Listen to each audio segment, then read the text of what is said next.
கவிதையும் குரலும் கவிச்சி. துக்கத்தின் வழியாக உன்னை கண்டடைகிறேன். ஒரு துரோகத்தின் வெண்ணிறத்தை இணைந்து கொண்டு அலைவது அற்புதமாயிருக்கிறது. என் சிறகற்ற பறவைக்கு உன் மலிவுச்சி கனவு நிம்மதி தரக்கூடியது. நிரம்ப குவிந்து விட்ட உன்னை வெட்டி எடுக்கும் எனக்கு வெட்டுக்கிளியின் சரீரம் வேறொருள் கடந்து பெருந்தவம் கலைந்து பெரும் துக்கத்தின் வழியாக உன்னை கண்டடைகிறேன். பேரிருள் கடந்து பெருந்தவம் கலைந்து பெரும் துக்கத்தின் வழியாக உன்னை கண்டடைகிறேன். கண்டடைதலின் நிறைவு ஒருபோதும் காணப்பட்டவைக்கு தெரியாது. அடுத்த கவிதை தலைப்பு ஞானம். விழுந்திலும் ஓடை பழகுகிறேன். விழுந்திலும் ஓடை பழகுகிறேன். முடியாத கத்தலை மேட்டுக்கப்பால் தெரியாத புள்ளி வைத்திருக்கிறது. அருகிருக்கும் நிழலில் செடித்தலைகளின் ஆன்மா அசைகிறது. நகர முடியாத சூரியனை கொன்று புதைக்க கருணை கொப்பளிக்கும் நதிமுனை. மின்றசையும் மேவிய வயிறோடு மின்னுயிர் எனக்கு மே எனவும் பெயர்.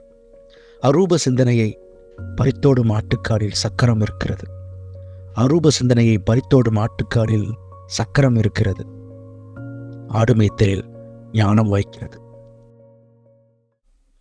அடுத்த கவிதையின் தலைப்பு குறியீடு. பிணத்தை குழப்புவதற்காக முச்சந்தியில் 3 முறை சுற்றுகிறார்கள். ஒவ்வொன்றாக பொறுக்கிக் கொண்டே வருவதற்குள் இருட்டிவிடும் என்பதற்காகத்தான் பிணம் செல்லும் சாலையில் பொறி போடுகிறார்கள்.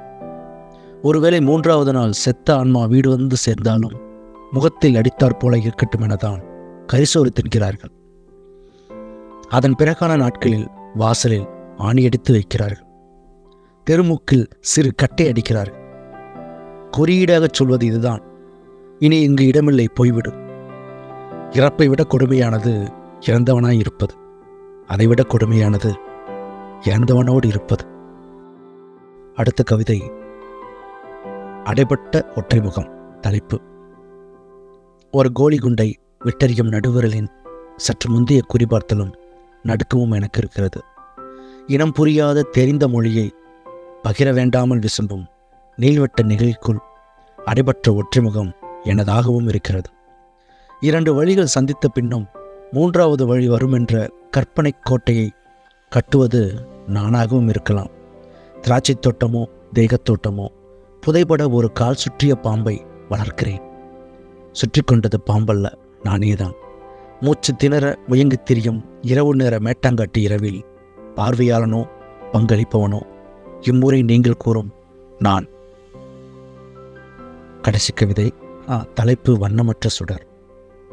கைகளை கட்டியிருக்கிறது வெள்ளந்தி புன்னகை. கண்களில் இடுங்கியிருப்பது காலத்தோரணை.